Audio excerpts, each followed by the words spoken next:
Distinguished guests, ladies and gentlemen, good morning. This is Chih-Lin I from China Mobile. It's a great pleasure and honor to join you at the Electronic Design Innovation Conference and delivering the plenary keynotes regarding ORAN and Whitebox. 5G era has arrived.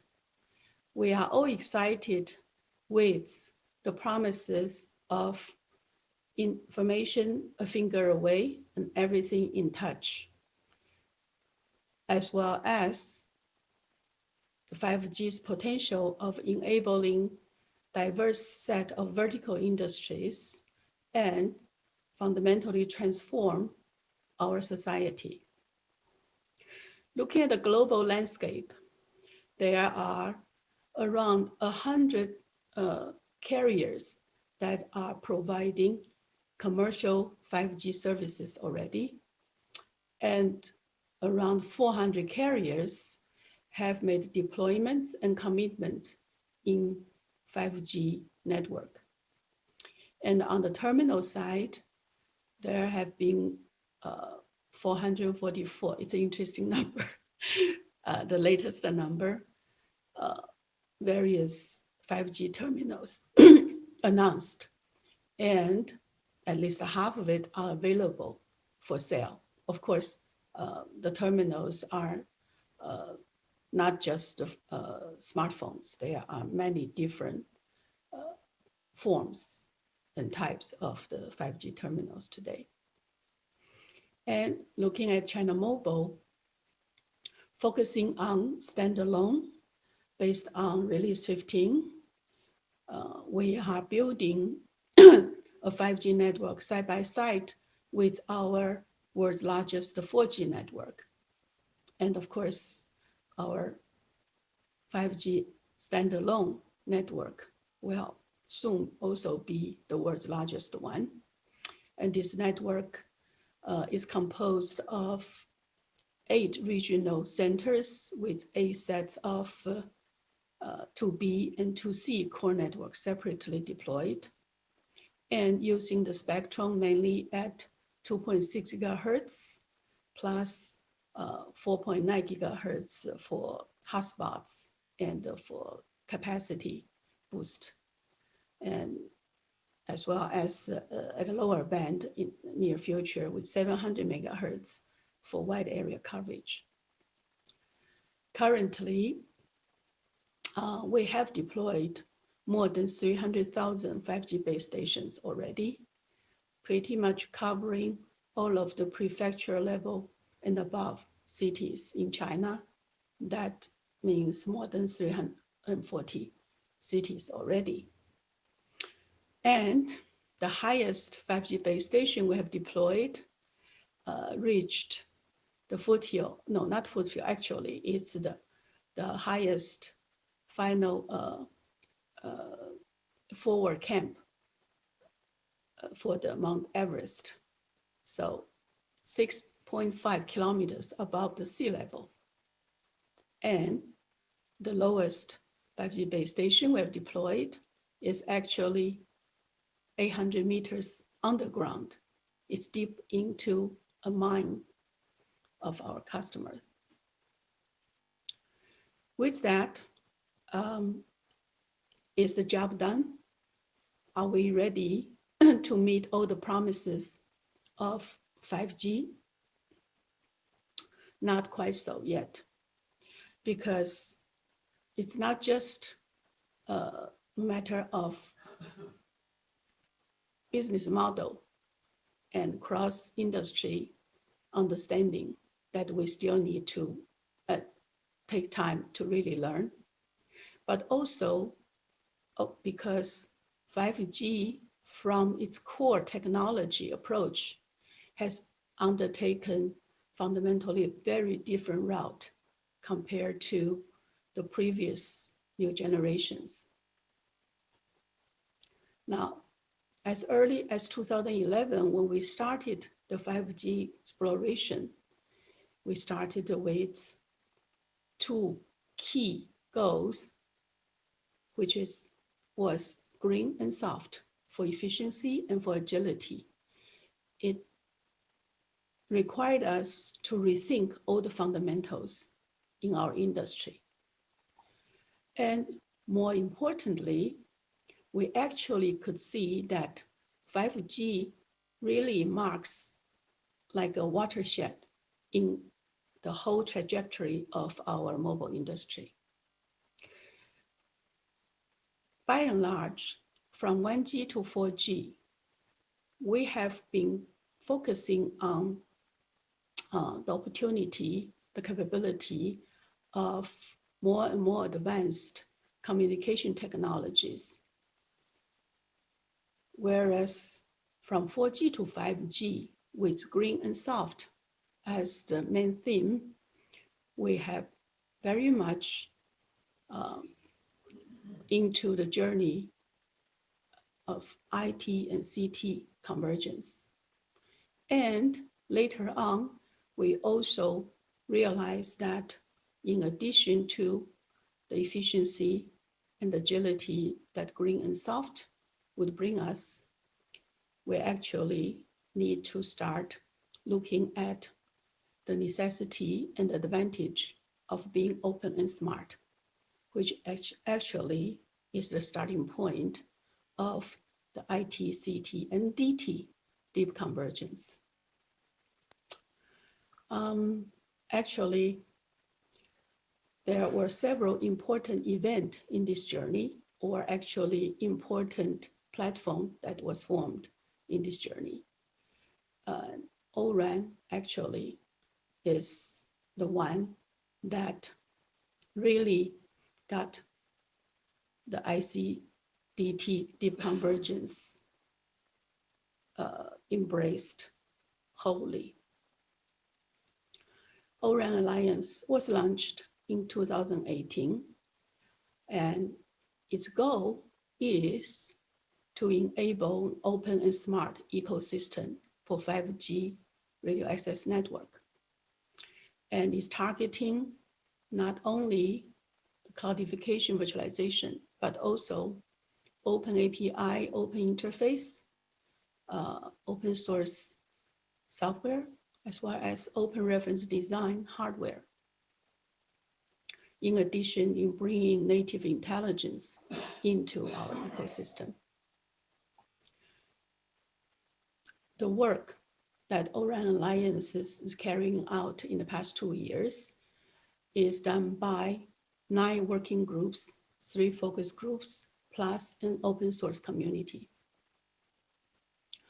These 9 working groups focus on the intelligence, focus on the open interface from whole as well as the mid-hole, and focusing on the necessary cloud platform, as well as the hardware reference design and software reference design, and the open axle transport. The main focus today is on Whitebox, which is the work of Working Group 7. And the Whitebox Working Group actually starts with a top-down task group for all the deployment scenario and the base station classes that various operators in different regions for different type of environment might need. And then from there on, there are several, an array of task groups that addresses the detail and the specific requirements, for example, for indoor picocell, outdoor macrocell, and outdoor macrocell. And for each of the deployment scenario, the task group would deliver the architecture and the requirement specifications, where the open reference design specifications would be the most important output from these respective task groups. And top of the goal is to address the cost issue, the cost efficiency issue. The open reference design hardware try to help reduce the R&D cost as well as the component cost by way of providing common form factors and open hardware design, as well as making use and taking advantage of the device scaling factor. Certainly, it would also enrich the ecosystem by looking at decoupled modules in this open reference design. And in addition, we feel that this approach will actually lower the technical entry barrier for the new entrants to come into to join our ecosystem, and it would enable players with diverse domain expertise to participate and create healthy source diversity for the new ecosystem. Now, several misunderstandings has been floating around about the white box, or the AKA the open reference design. First, it's not just for indoor. Okay, actually, yes, the indoor Picocell is the first deployment scenario that the white box of ORAN is addressing. But outdoor, as well as even the brownfield scenario, are all in consideration. And actually, the first set of outdoor white box spec will be completed at the end of this year. And second misunderstanding is white box is just for RU. Actually, no.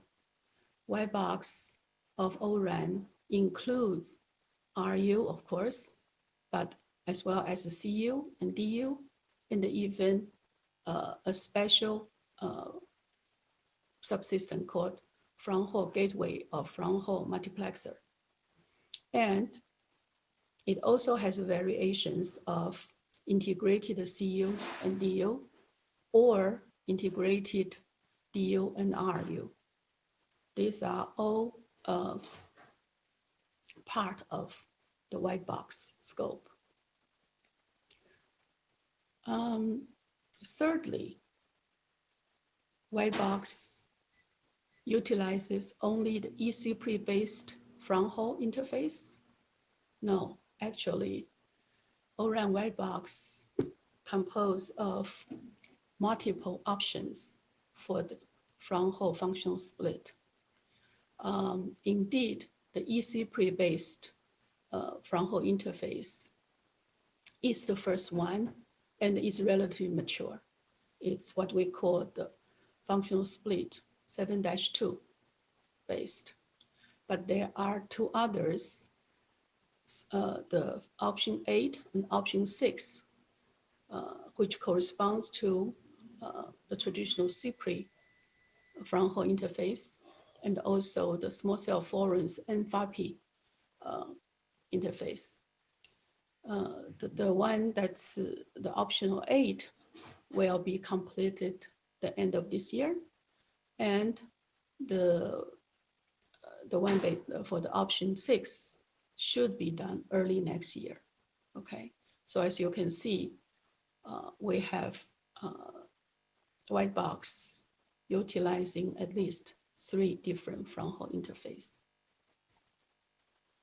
And the fourth misunderstanding is white box is only involving hardware, which is also a misunderstanding, because we actually are incorporating the open protocol stack reference design that the other working group A, is providing, and also taking advantage of the open source software that the ORAN software community that was jointly established with Linux Foundation would deliver. So the white box actually includes both hardware and software. And the fifth misunderstanding is O-RAN Whitebox uses server end-to-end for all the processing, which is again not so. The fact is that we know that there are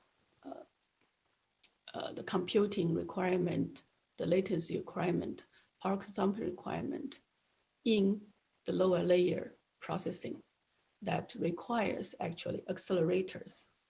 The accelerators could be based on FPGA, DSP, ASIC, and some even try or attempt to use GPU for some of the processing. And this accelerator needs to have standard API so that we can decouple the actual hardware that's used as an accelerator and the software that needs to run on it. Okay, and so this is actually a very important aspect of our white box. And finally, the sixth misunderstanding is that the CPUs is only x86. This is absolutely not so. Yes, currently x86 is probably the majority, used in majority of the cases, but ARM is almost equally important an option as the CPU that's being used in the white box of O-RAN. And there are also some early stage exploring beyond x86 and ARM, the RISC-V or MIP as other options. Okay, now we kind of alluded to this earlier. The first important usage scenario of O-RAN's white box is for indoor Picocell. And the basic form would include the general purpose processor. As I said earlier, it could be x86 or ARM, and plus the accelerator for some of the layer one processing in the CU and DU side. And the accelerator is currently mostly FPGA, but we hope that we will have ASIC-based accelerator available soon. And the enhanced version actually will focus on virtualization and cloudification. This is beyond just the coverage and capacity that the basic type of the indoor Picocell white box would facilitate. Here, we are hoping we can make use of the advantage of the resource sharing from virtualization and cloudification, and also potentially co-host the intelligent functions with our virtualized functions in the baseband, which means the CU and DU part. And of course, the accelerator in this case may be ASIC FPGA, but may also be GPU. It's being explored right now.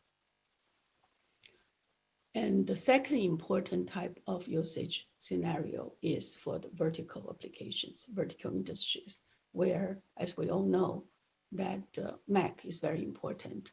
And in this case, we believe there is great synergy and opportunity for the virtualized BBU to co-locate with the Mac and making use the white box in the remote side.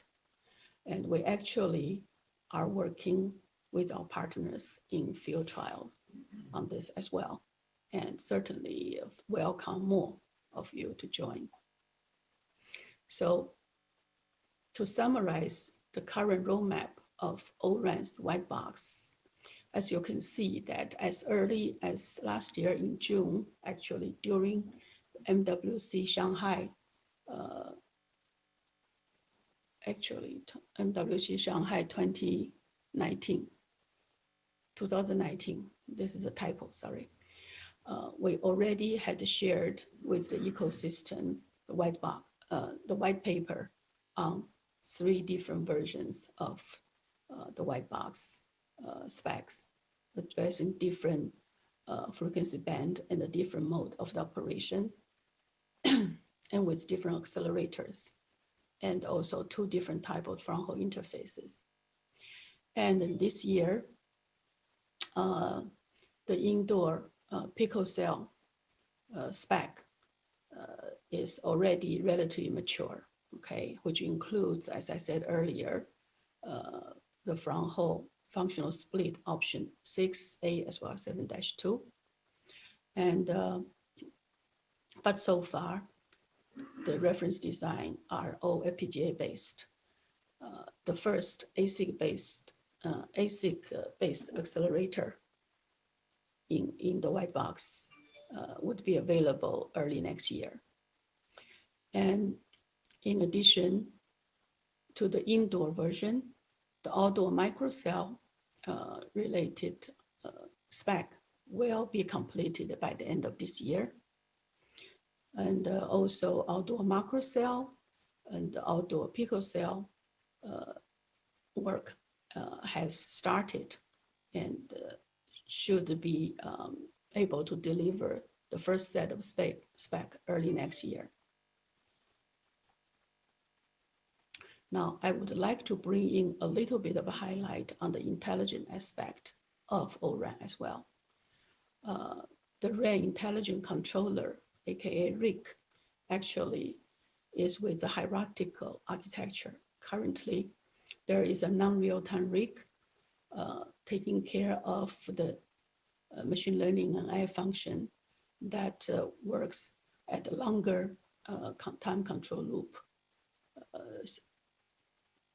Currently, the range is 1 second and above. And then the near real-time RIC works more or less around 100 milliseconds or down to 10 milliseconds. This is more in the control plane. And then finally, in the scheduling, even in the physical layer, there are probably the 1 millisecond to 10 millisecond control loop, which currently is not included in RIC yet, but we expect in the future, when the technology is more mature, this will also be part of the extended RIC scope. With RIC, we can see the type of machine learning and AI functionality that can be enabled in the RAN includes pretty much 3 groups, and they differ in the time resolution and also the resource resolution. The one that with the largest resolution or the lowest resolution are pretty much the non-real-time functions in the management plane. And the second one is the near real-time in control and user plane. And the third type is what we call real-time, which is in the scheduling and the physical layer already. And these 3 categories are at a different stage of maturity. By and large, the non-real-time is already ready for commercial use. Actually, quite a few of them are being deployed in the network.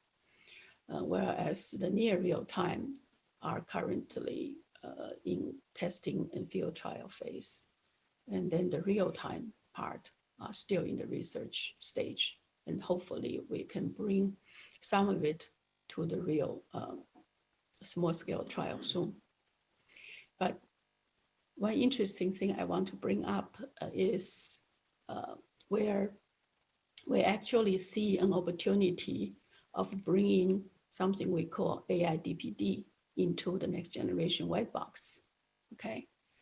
What is AI DPD? Actually, we started this work, I think, sometime in 2017. At that time, it was not targeting Whitebox. It's just an idea of using AI-enabled digital predistortion with cloud unit and distributed local unit collaborating so that we can have a generalized model and unified approach to provide the optimum digital predistortion for any PA model from any vendor in any deployment environment and scenario for any bands as well.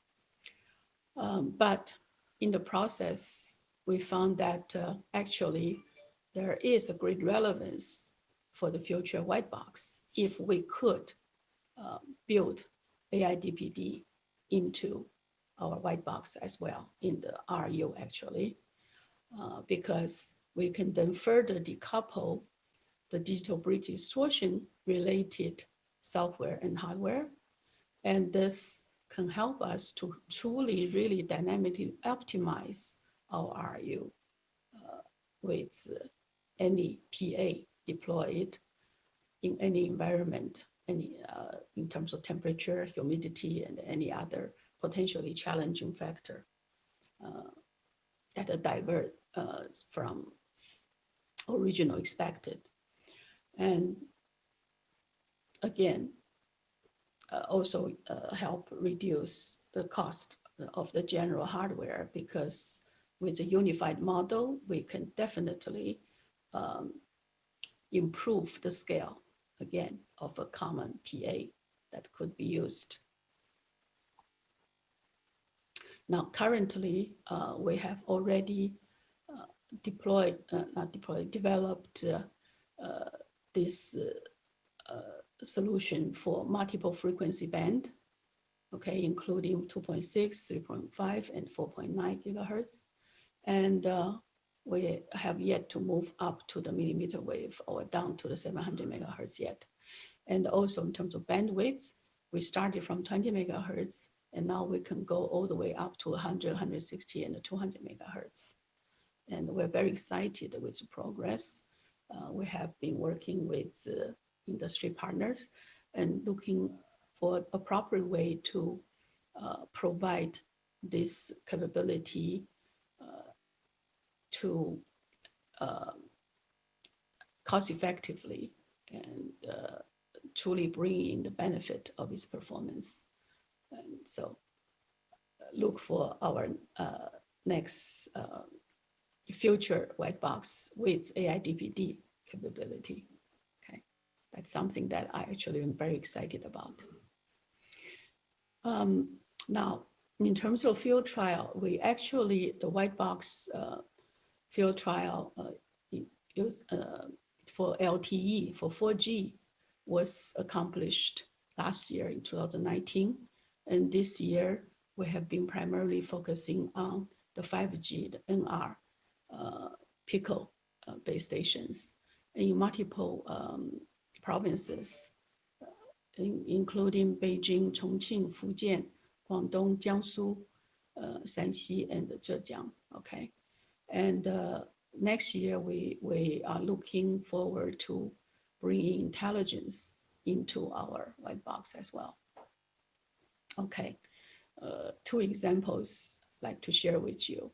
The one in Beijing is a public network white box field trial for indoor Pico station, and quite a few good partners that you can see here. Ruijie, Baicaibang, Jingxin, Cytess, Lianxiang, and Boweitong. Okay, and then in Jiangsu, we have a field trial using white box for actually a vertical industry. This is basically an industrial internet in a factory using this Ruijie's white box solution to provide a 5G-enabled AR capability for remote factory assembly line maintenance and also remote instruction for diagnosis as well. Now, more excitingly, I think also that as early as last year in November, we held a Plugfest in Beijing, where we actually have all three Chinese operators and plus 5 international operators joining, with 70 companies participating, and 16 companies actually provided their equipment, their hardware and software for the first batch of the Whitebox testing, integration and testing, which was very exciting. This was in November last year. And then this year, the host site, the open testing and the integration center in the community in China have delivered 8 sets of Whitebox openness related technology and test specifications just last month. And in the lab, the first set of the RU subsystem test environment is ready, and we expect to have all the necessary equipment and system in place sometime next month, so that the O-RAN Whitebox and open interface test will be officially launched and available then. And in a short 2 years since the official launch of O-RAN Alliance, there has been a great momentum, great support, and excitement. So far, there are more than 230 members that have joined this alliance. Together, from the 9 working groups, they have delivered more than 70 sets of technical specifications and delivered actually 2 open source software releases already jointly with the Linux Foundation, and held 2 global Plugfest, in addition to the one that I highlighted a bit from November last year. This year, actually, we just completed the second Plugfest. It took place September, the last 10 days of September, basically. And also because I think because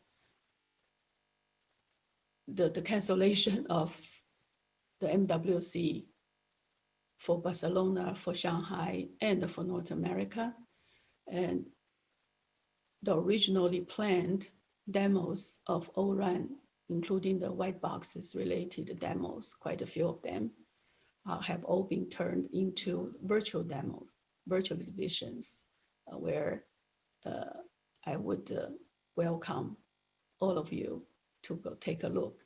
It's actually quite exciting, a lot of good stuff there.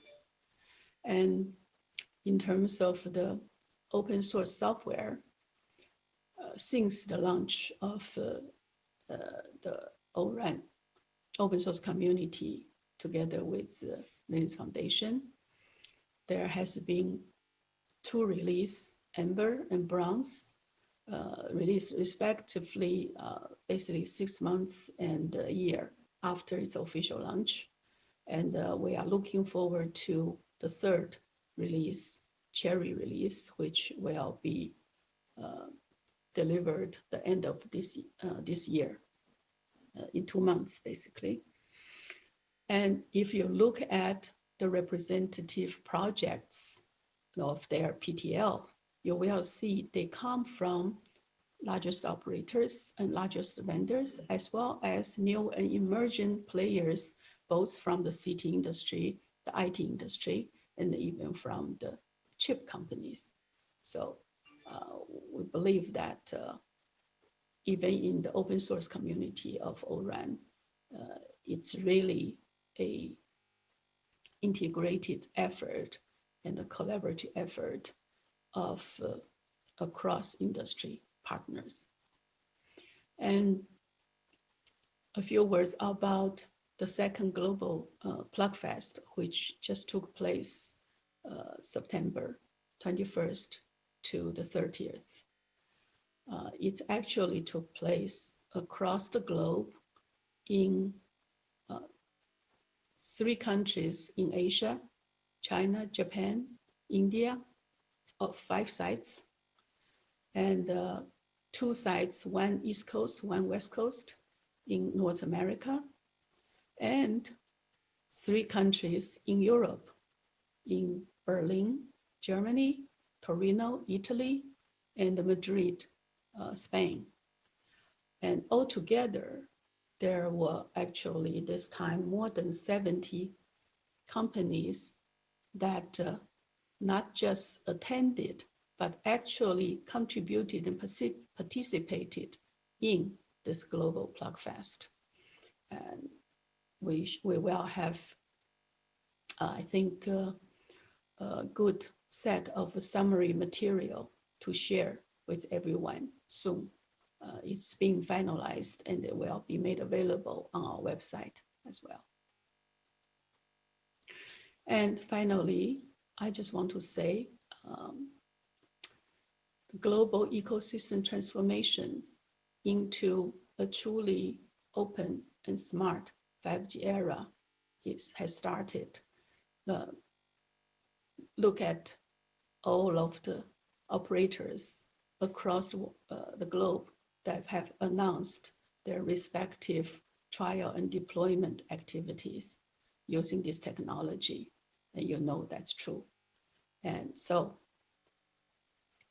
in summary, I think the era of 5G, the era of